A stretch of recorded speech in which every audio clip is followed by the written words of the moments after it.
Okay. Well, that's something a bit down to earth with bump now. As structural steel contractors, Graham's got me down as sort of BIM a key tool in integrated design team. I actually agreed to speak about a integrated design team and BIM, but we'll get round there eventually, I think. So what we're going to talk about today. First, we're going to introduce briefly a couple of slides on our business. We need to put ourselves in context of structural steel, what you've seen before and what you're going to hear about after, I think, just so you can see we've probably got quite a worm's eye view on what's going on at the moment. I want to touch on enabling a good design team from a structural steelwork contractor's point of view. I want to sort of get down to some nitty-gritty, what we want from people above us and why we want it when we want it. It's critical to our business. Run through a couple of examples of different projects we've been in where BIM's been used. All our projects to some degree at the moment are in that world. Touch on some benefits that we've come across. I mean, there's massive benefits out there, but this is just from our point of view.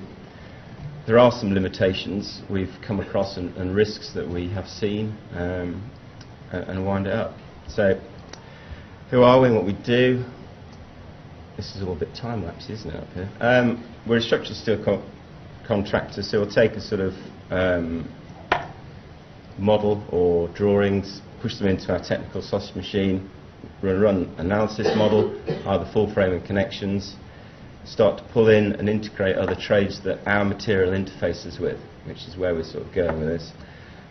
3D model, detailed structural connections, and from this we start pumping out a lot of data from this point onwards.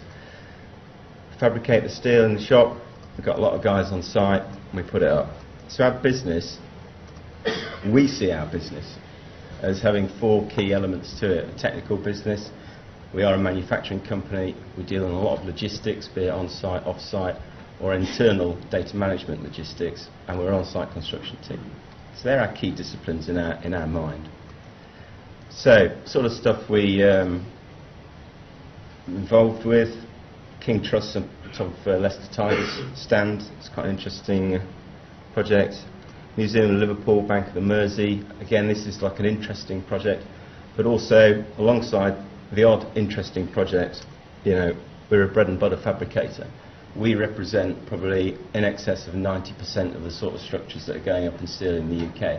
It's not iconic stuff, so what's coming through our sort of sausage machine is what most people are buying and where our designs end up. And our average lead-in from getting an order to our steel on site is 12 weeks. That's our average. Some are a lot less, some can be more. So we haven't got a lot of time for sort of fannying about, to be blunt about it. So, a good design team, what makes a good integrated design team? And it's really just, it's absolutely obvious. It's no different to putting any other good team together. You want good players alongside you, you want a good captain, good manager driving it forward. Clear communication, and in terms of BIM, this is like what language are we going to talk to each other in, what protocols are we going to use. Common purpose of the team, not just what is the goal of putting a building up, but what does each member of the team need out of this design team? What do you want out of it? Some people don't want what we want out of that huddle, and so we've got to respect that. And ultimately, it's nothing to do with all this technology, it's just good management, and that's unfortunately what we're witnessing in construction at the moment. Is we get a lot of experts locked in a room and somebody throws away the key and says, sort it out, I'll see you in 12 weeks, boys. Well, you know, I'm reading Alex Ferguson's book, I haven't got to the bit where he gets to the European Cup final and gets 10, 11 of the cheapest players he can get his hands on and says, there's a pitch out there, stick it in the net and I'll see you in 90 minutes. But that is what we're actually faced with at the moment. So, things we need. We think, from our point of view, there's a lot going on in the project. We've seen with George's stuff, mega amounts of stuff going on. For us, these are the sort of things we're interfacing with. So we'd quite like somebody above us, the lead designer, to pick out and identify what of these bits that we interface with is important for each project. Because we all want to talk to each other, but we need other people to talk to. So it's work out what a core team is that's going to benefit that building the best, and appoint them and get them on board early. And I think we've already heard good examples of that today. So we want to know who we're working with, and it is essential for a sort of a BIM project, because if you take, for us, bread and butter stairwell, we could have 3, 4, 5, 6 contractors in here, or one contractor coordinating it all. But we all need to talk to each other very early on, so we all know where our little bits go. And often we don't get this because we're not seeing timely appointments. We're seeing contractors go down this plug hole of cost, without getting their heads around the fact that all they're really doing is potentially cost themselves an awful lot of money. This is an example of a facade, university, I think it's in Swansea, concrete facade, and where these panels wanted to go dramatically affected how we were going to design and sort this structure out. And these sort of panels weigh about 10 tonnes each, and it's absolutely critical that this guy was on board with us, but they didn't appoint them. And it went on and on and on. And it was only a few weeks before, well, it's probably a week or so before we were about to start making steel in the shop. They appointed the contractor, we got together, we get a detail that works, we can then finish our model off and process the steel through the plant. If this hadn't occurred, the cost downstream was just mind-boggling. We'd have to move main members, we'd have to move all the bracketry, retrofit on site. It's 25 times more expensive to drill a hole on site as it is to put one through a piece of steel in your shop in 8 seconds with a drill. And these are the sort of things we can use BIM to sort of flush out. So we want to know who we're working with, and we'd like them appointed early. And what we need is this, which is remarkable really. This is data, and that's all we really need anymore. When we started modelling buildings way back when, drawings became a byproduct of a structural steelwork fabricator, because data was what we were moving around inside ourselves.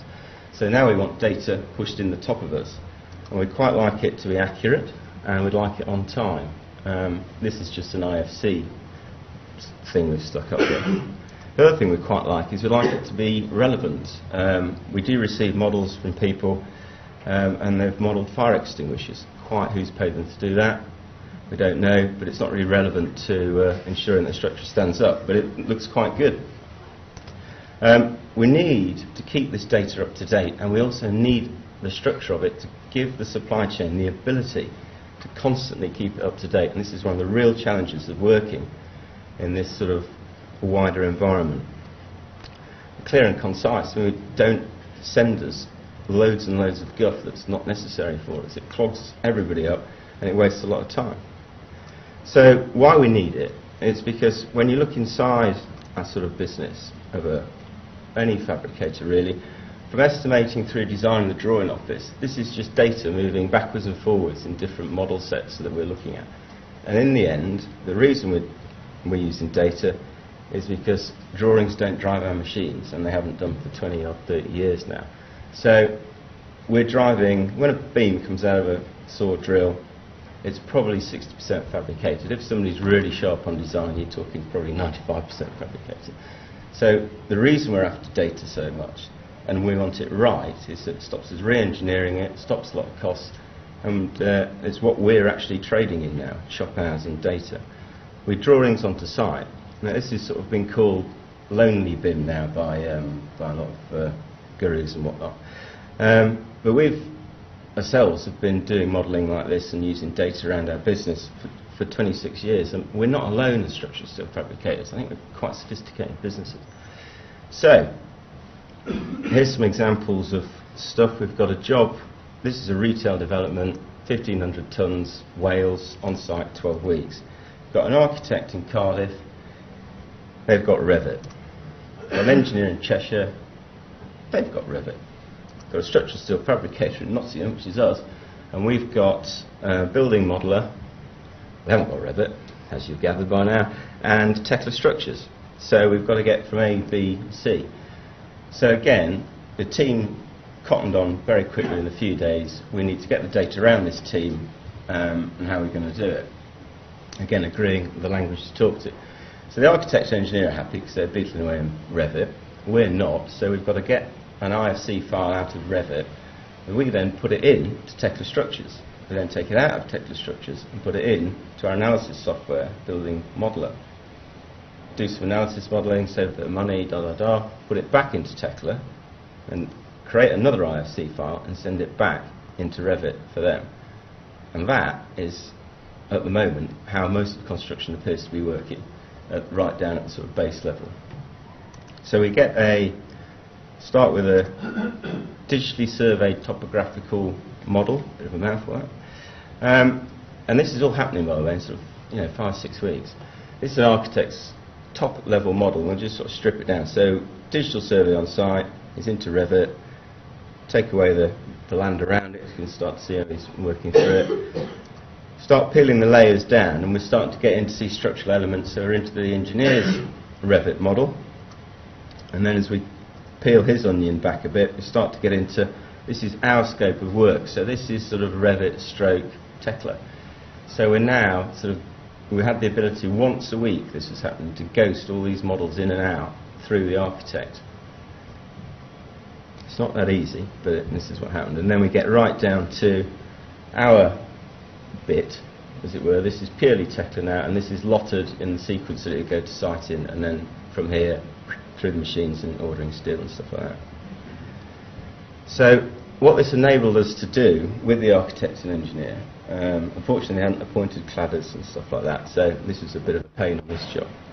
But we've got this, it's difficult to see, but it actually stepped in a terrace, and every step up you ended up with a very difficult connection that had to fit within walls and floors and the confines of a retail unit, from retail unit to retail unit. The client's issue is internal floor area. They want to maximise that. So we then have to come up with a connection. And working in this environment, we sort of came up with this, which is, you wouldn't describe it as pretty by any stretch of the imagination. And people say, oh, it's not the best value. It's the best value for the client on this job, is the point I want to make. It's pretty difficult to fabricate. Geometry of that is relatively complex, but it fitted into that space. It carried about 4,000 kilonewtons through it, and there's one of these every so many, all the way along the back of this structure. But what it enables us as a fabricator to do is every other element of this structure is very, very simple. So it sort of costs less overall, because you're pushing your fabrication and all your loads and stuff into a few concentrated areas, and it meets the client's requirements without lots of steel sticking out from everywhere. Another example we've been involved in is, on a slightly broader thing, is we had a client in Ohio who was using MicroStation, and we're back in Nottingham, of course, still with our Tekla, and we're transferring data using steps, or STEP, another industry it's a non-proprietary data structure. So this went back and forth, but this one went back and forth not for a few weeks, for a few months, because our client was in South Korea, where the construction site was, so the steel is to go to South Korea, and we've got to make sure it fits before we send it, because ultimately the end client's in Nigeria, and that's where it's all going to end up. And we not being funny, it took us a while to work all this out, because we're buried in the supply chain, we're not set up with all the people at the top. So we end up with our model, which went round and round, and we then trial erected, and you can just work out a few people in yellow coats in the bottom right hand corner. It's about a 10-storey structure, and at this stage it became very apparent to us that the reason we're going around this BIM circle is this is part of something slightly more complicated than we were led to believe at the start. And the reason is, it was sitting on top of 52,000 tonnes of steel, within which was a quite highly integrated series of exhaust systems, pipe racks, and every time they changed their mind, bracings had to move, elements of the structure had to move. But this is a really high-end BIM project, integrated design team, that we've been involved in, that is not what we would normally do. But the client cleverly kept us at our level, so we quite happily beavering away. And then we got these through, I think, only a couple of weeks ago, and everyone realised the horror of what we've been involved in. So the benefit that we've come across is that, apart from the example I've shown you, in the main you get better value fabrication. because we're actually designing something and then constructing it, opposed to tipping up on site and hoping it fits. The sites that we're involved in are far better planned, far better managed and safer and more efficient, because we're sort of moving from construction to assembly.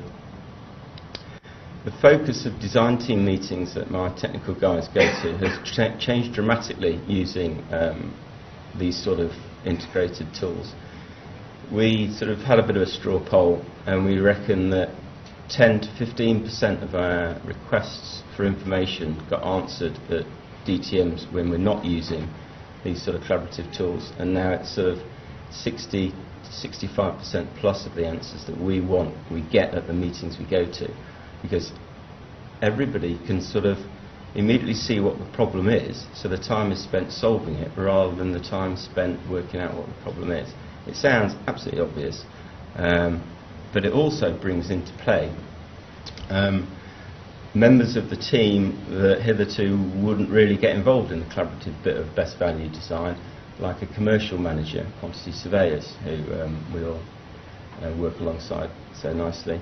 They can actually get involved, and they can see what everybody's talking about, and then they can say, it's one guy on a particular job, he'd had a problem, he'd solved it a certain way, could we integrate that in this? Yes, we can.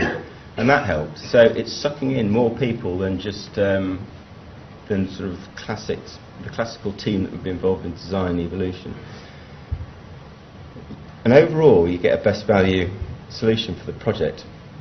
We can incorporate changes into the design, and it gives the chance to do some value engineering. If we can get brought into a project, say stage D, when there's a concept laid out, we could probably rationalise some design elements of it. We can change the design to suit our fabrication plan, to suit how we'd like to put something up on site, and that can have quite significant ramifications for the customer.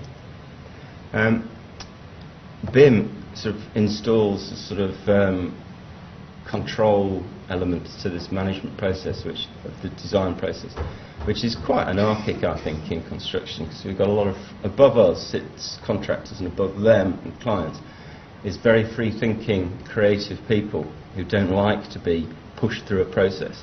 BIM does, unfortunately, push people through that process, but it does have its rewards at the back end. It also creates a data set that's there and is correct for downstream use and benefits. Strangely enough, we've never really been asked for any of our models in the years we've been doing all this. People are spending money redrawing what they've already bought. But hopefully in time people realise they've already paid for it. Some of the limitations and risks we've come across, training. It's not just training on software use, it's management training. We've really got to change the way of thinking and mindset of procurement, management techniques used in this sort of environment to get the best out. You're only as strong as the weakest link in any chain. And one of the projects I did touch on, where they hadn't appointed people early, when they did appoint the cladder and the brickworker and the glazier, it was a major problem to us, because they all wanted 2D drawings and we were all just working in models. So then there's a big argument about, well, who's going to pay everybody to print these drawings off and give them to these people, because we weren't really working with drawings. So that can cause problems, which is the ability of other people in the supply chain, because when we're appointed, not everybody is appointed. So the contractor does need to ensure that if they want to run in this thing, everybody can do what the core team is set out to do and buys into that. It does cost. There's no two ways about it, but in our experience, the cost benefits, the benefits just far outweigh the costs. I touched on this before. The lack of leadership has been a major problem. We get told so often, well, you're the expert, and we sort of really want to say yes, but we're not clairvoyants. But we sort of say, well, okay, we'll doff our cap. But we are kept away from a client often, and sometimes with a BIM tool, I think contractors could be less wary of keeping their subcontractors away from clients, because the client can see and understand immediately what we're all talking about. It looks very similar to their kids' sort of Xbox of an evening. One of the risks we've come across is information overload. And there's a massive ability with shifting electronic data around to just send everybody absolutely everything all the time. It starts at tender stage all the way downstream. That is a major problem. Who owns the model and intellectual property issues? This one gets bandied around. We were discussing this the other day, particularly who owns the model. Well, he who pays our wages has the model, is our opinion. And IP issues, we're a subcontractor, we've never really had any intellectual property rights anyway, so it's not really an issue for us, but other people may want to discuss it. We're seeing a lot of current, we call it re-BIMing. We're on several projects at the moment where we've got to the end of it, and somebody appears and says, I'm going to redraw this now for my client, which I find astonishing. And there are people making good money doing that, if you want to do that. We'd quite like somebody to specify, I'll put ISC data structure here at the outset, but what we really mean is any data structure that's not proprietary to a piece of software. It's an absolute killer, is that, because people think because they've bought Revit or Tecla they've solved BIM.